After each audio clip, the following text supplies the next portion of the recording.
қазақ тілі пәнінен есептік және реттік сан есім тақырыбын жалғастыратын боламыз.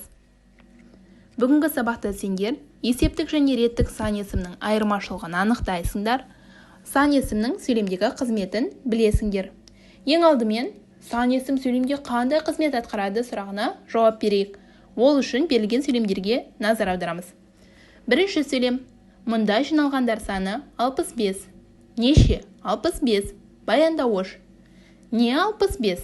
Саны. Бастауыш. Ненің саны? Жиналғандар. Анықтауыш. Қайда жиналғандар? Мұнда. Пысықтауыш. Бұл сөйлемдегі сан есім 65 сөйлемнің соңында тұрып баяндауыш қызметін атқарады. Екінші сөйлем: Айнұр 12-ші пәтерде тұрады. Не істейді? Тұрады. Баяндауыш. Кім тұрады? Айнұр. Бастауыш. Қайда тұрады? Пәтерге. Пысықтауыш. Нешінші пәтерге? 12-ші. Анықтауыш. Бұл сөйлемдегі сан есім 12-ші, нешінші сұрағына жауап беріп, анықтауыш қызметін атқарады. Келесі сөйлем: досым 13-ке толды. Не істеді? Толды. Баяндауыш. Кім толды? Досым. Бастауыш. Нешеге толды? 13-ке. Пысықтауыш. Бұл жердегі сан есім 13-ке, баяндауыштың алдында тұрып пысықтауыш қызметін атқарады. Келесі сөйлем: мыңмен жалғыз алыстым. Не істедім? Алыстым. Баяндауыш. Кіммен алыстым? Мыңмен. Толықтауыш. Қалай алыстым? Жалғыз алыстым. Пысықтауыш.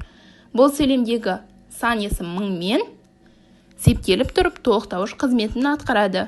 Ендеше балалар, сан есім сөйлемде баяндауыштың да, анықтауыштың да, пысықтауыштың да, толықтауыштың да қызметін атқара алады екен. Ал енді тапсырмаларға назар аударайық. Сөйлемдерге қандай сан есім қосылып құралғанын анықта.